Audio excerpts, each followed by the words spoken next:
जब सुंदर शिक्षा न मिली तो प्यारे भगवत प्रेमियों, हे मेरे भाइयों, तो उसके घर को सुंदर घर था उसको नरक का अड्डा बना दिया।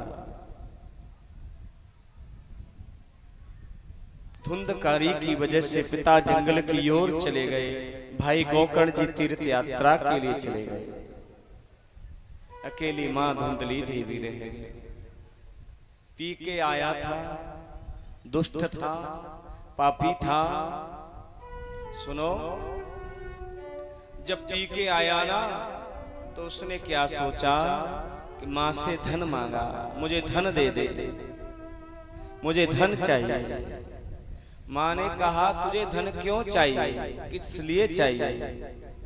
तो उन्होंने कहा कि मुझे जुआ के लिए धन चाहिए। मां थोड़ी कठोर हो गई। मां ने कहा तूने पूरा धन तो बर्बाद कर दिया।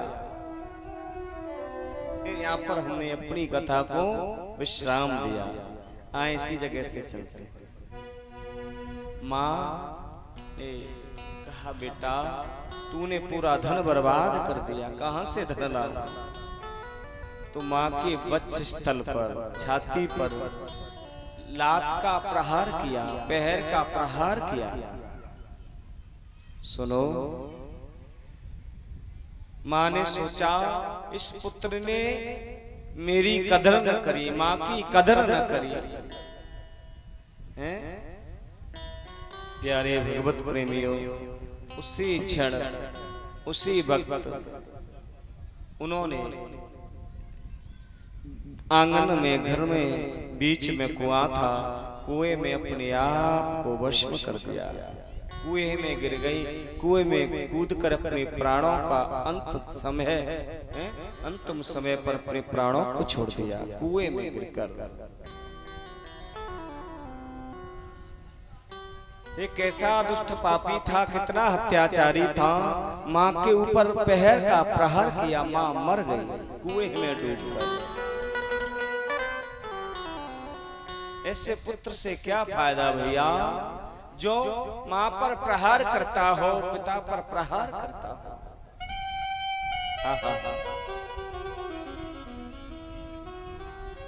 अब यह दुष्ट ने सोचा वो मुझे कौन डांटने वाला है, तो घर में 5-5 वेश्याएं लेके आ गया।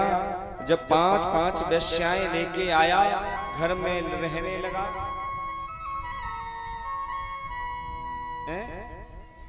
जब घर में रहने लगा, 5-5 वेश्याएं लेके आया, और वेश्याएं धन की चेरी होती, उन्हें धन चाहिए। और आज धुंधकारी धन लूट लूट करके ला रहा है। काली पट्टी सिर पर बांधता है, मस्तक पर बांधता है, नगिन तलवार, काला घोड़ा। और प्यारे हो, गांवों में चोरी करने निकल पड़ा। छोटे छोटे बच्चे डर जाते हैं, दुष्ट आया है, छोटे बच्चे दूध नहीं पीते, सोते नहीं, अरे धुंधकारी आ जाएगा। छोटे बच्चे डर के मारे दूध पीकर सो जाते हैं। इतना भय हो गया लोगों के अंदर धुंधकारी का। सुनिए, एक दिन धुंधकारी ने एक राजा के यहाँ चोरी करी। जब चोरी करी, बहुत सारा धन लूट करके लाया। जैसे ही लूट के लाया ना, हे मेरे भगवत प्रेमियों, वेश्याओं ने देखा ये राजा के हाथों से पकड़ा गया धुंधकारी, इसको तो सजा मिलेगी ही, हमको भी मिलेगी, हमारे लिए धन बहुत ले आया। सुनो क्या हुआ। जैसे ही देखा और कहा, सुंदर भाव लिखा है। वेश्याओं ने बोले इस रात को इसको मार दो, खटिए पर कस दिया रस्सी से। और जैसे खटिए पर कसाना रस्सी से, तो जलती हुई लकड़ी, प्यारे भगवत प्रेमियों, जलती हुई लकड़ी, प्यारे भगवत प्रेमियों, और उसके मुंह में लगाने लगे, ठूसने लगे। दुष्ट व्यक्ति की साधारण मौत नहीं होती। दुष्ट व्यक्ति साधारण नहीं मरता। अकाल मृत्यु जो मरे, काम करे चांडाल का। अकाल मृत्यु उसका क्या करे, जो भक्त होए महाकाल का। प्यारे ध्यान करना, जब रस्सी से कस दिया, जलते हुए अंगारे उसके मुंह में डालने लगे, तड़फने लगा। जब तड़फने लगा फिर भी न मरा, तो एक बहुत बड़ा गड्ढा जमीन पर खोदा। जैसे ही जमीन पर बहुत बड़ा गड्ढा खोदा ना, तो उस दुष्ट को उसी में गहड़ दिया। गहड़ करके वेश्याएं बहुत सारा धन लेकर चली गई। सुनो क्या हुआ। गोकर्ण जी महाराज तीर्थ यात्रा से आए। जब गोकर्ण जी महाराज तीर्थ यात्रा से आए ना, तो उन्होंने देखा रात्रि का समय था। जन्म भूमो मात्र गरीयसी, जन्मभूमि स्वर्ग से बड़ी है। सबसे स्वर्ग से बड़ी जन्मभूमि है। ध्यान करना भैया, ए मेरी माँ, ए मेरे भाई, अपनी जन्मभूमि को जन्मभूमो स्वर्गादपि यशी, जन्मभूमि स्वर्ग से बड़ी है, प्रणाम किया। प्यारे भगवत प्रेमियों, ध्यान करना इस बात का। प्रणाम किया तो गोकर्ण जी महाराज ने सोचा मैं रात्रि को जाऊंगा, गांव वाले जग जाएंगे और जग करके कहेंगे हमारे गांव का संत आया है, हम किसी को कष्ट देना नहीं चाहते। और संत कभी किसी को कष्ट देता ही नहीं। संत कभी किसी को कष्ट नहीं देता। सुनो मेरे भाई, रात्रि को है, बोले मैं सुबह सबसे मिलूंगा, रात्रि का समय है, अपने पिता के घर पर रुक जाता हूँ। रात्रि को अपने पिता के घर गए। या निशा सर्वभूतानां तस्यां जागृति संयमे। जब दुनिया के लोग, संसार के लोग सोते हैं, जब भगवान के भक्त संत लोग भजन करते हैं, जब प्यारे दुनिया वाले जगते हैं, तब संत लोग, भगवान के भक्त लोग तान पट्टा सोते हैं। आज गोकर्ण जी माला लेकर के बैठे। जैसे ही गोकर्ण जी महाराज माला ली हाथ में, जाप करने लगे, भजन करने लगे। सुनो, एक काली काली छाया आ गई, और काली काली छाया आकर के, और कभी बकरे की आवाज आती है, कभी ड्रामनी ड्रामनी भूत प्रेत की सी आवाज आती है। आवाज आने लगी। सुनो भैया, जैसी भयंकर भयंकर आवाज आने लगी, ड्रावनी सी आवाजें आने लगी, तो सब तीर्थों का जल था गोकर्ण जी के कमंडल में, और उस जल को हाथ में लिया, छिड़कने लगे और कहा कौन सा है भैया, क्यों हमें सितारे हो, जरा बताओ। तब काली काली छाया में से कोई व्यक्ति बोला, आवाज लगाई है, अहम भ्राता त्वदीयोऽस्मि धुंधकारीति नामतः। इसके बनेव दोषेण ब्रह्म तत्त्वनाशितं मया। हम भ्राता त्वदीयस्मि, मैं तुम्हारा भाई हूँ। धुंधकारी नामतः, धुंधकारी मेरा नाम है। अरे भैया गोकर्ण जी महाराज, मैं तुम्हारा बड़ा भाई धुंधकारी हूँ। मैं प्रीत योनि में चला गया हूँ। तब गोकर्ण जी महाराज ने कहा, मैंने तेरे लिए गया में श्राद्ध किया, मुझे मालूम पड़ा तेरी अकाल मौत हो गई, तुझको वैश्या ने मार दिया, इसलिए मैंने तेरा श्राद्ध, तेरा पिंडदान गया में किया, फिर भी तेरा कल्याण नहीं हुआ। धुंधकारी बोला, तुम्हें पता है गया में तीसरे नंबर के पापी का कल्याण होता है, मैं तो फर्स्ट नंबर का पापी हूं। ऐसा कौन सा पाप नहीं है जो मैंने नहीं किया।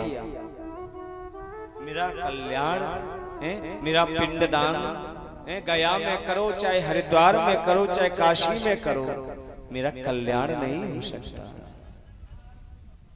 अरे भाइयों, रोने लगा। अरे भैया, मैं प्रेत योनि में चला गया हूँ, मुझे बड़ी तड़फन हो रही है, मुझे बचाइए। सुनो, प्रेत योनि बहुत खतरनाक योनि है।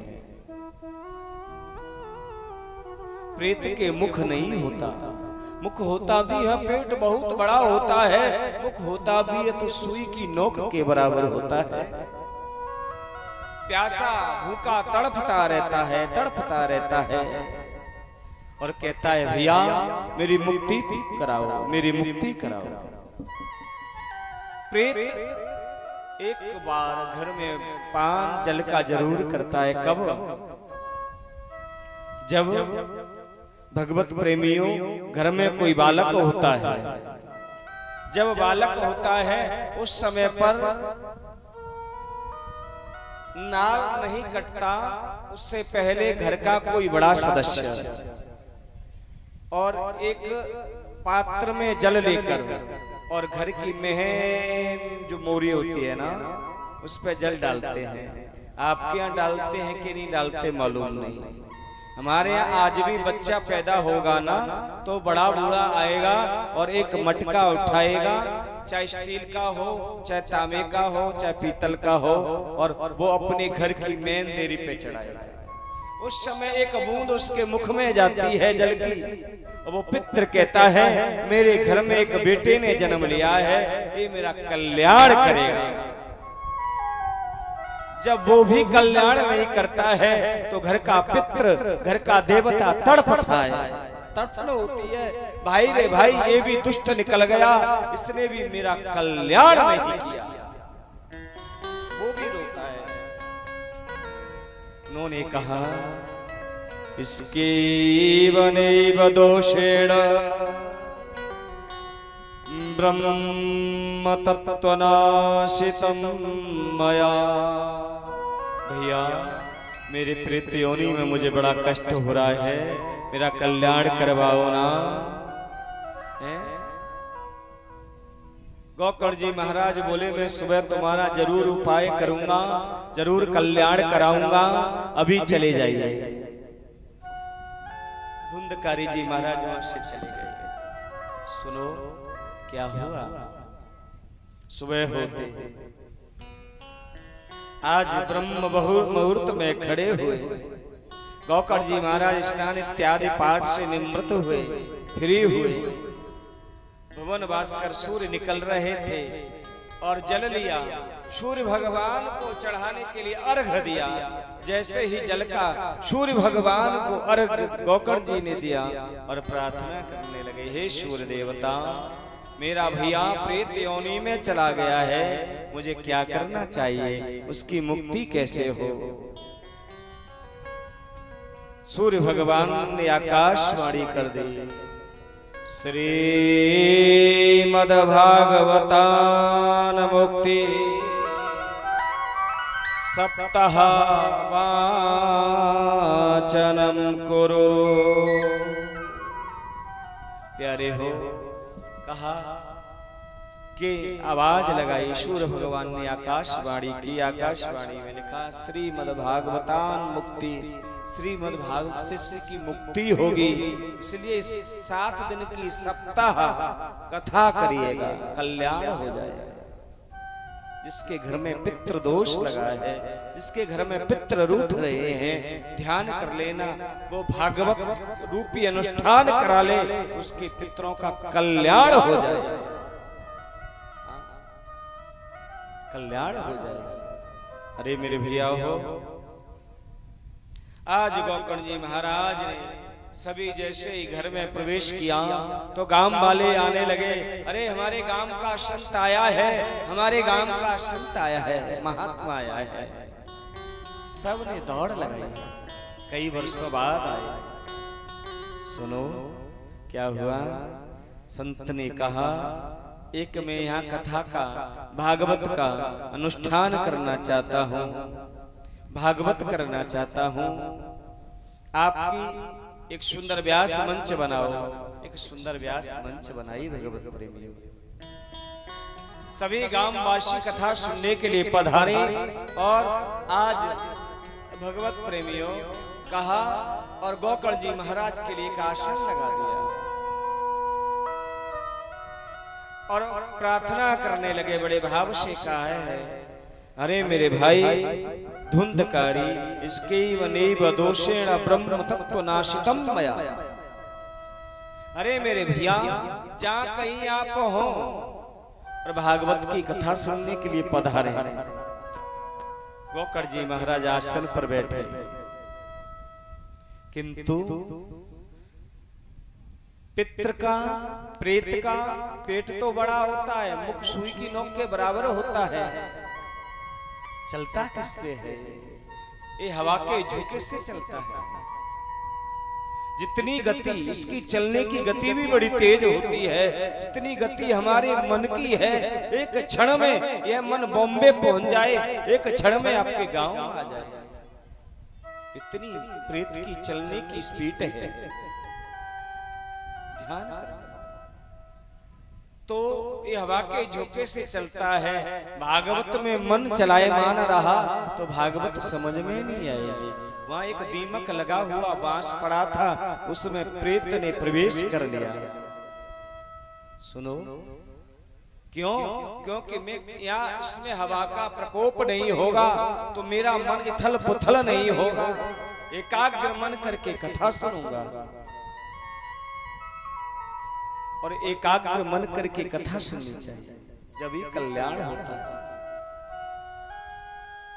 सुनो भैया, कथा होने लगी, भागवत प्रारंभ हुई। जैसे ही प्रारंभ हुई ना कथा, तो पहले दिन की कथा का विश्राम हुआ। पहली ग्रंथि फूट गई, दूसरे दिन की कथा का विश्राम हुआ, दूसरी ग्रंथि फूट गई। धीरे धीरे धीरे धीरे जितनी दिन की कथाएं होती जा रही हैं, ग्रंथियां फूटती जा रही हैं। 6वें दिन की कथा का विश्राम हुआ, 6वें दिन की ग्रंथि बढ़ गई। 7 ग्रंथि वाला वास। सुनो, 7वें दिन की कथा का विश्राम हुआ, ग्रंथि फट गई। धुंधकारी जो प्रेत था एक देवता योनि में प्रकट हो गया, 4 भुजा धारण करके प्रकट हुआ, उसका कल्याण हो गया। और मेरे प्रभु के धाम से एक विमान आ गया, एक विमान आ गया और ले जाने लगे प्रभु के पार्षद, प्रभु के द्वारपाल। सुनो, ले जाने लगे ना तो क्या हुआ?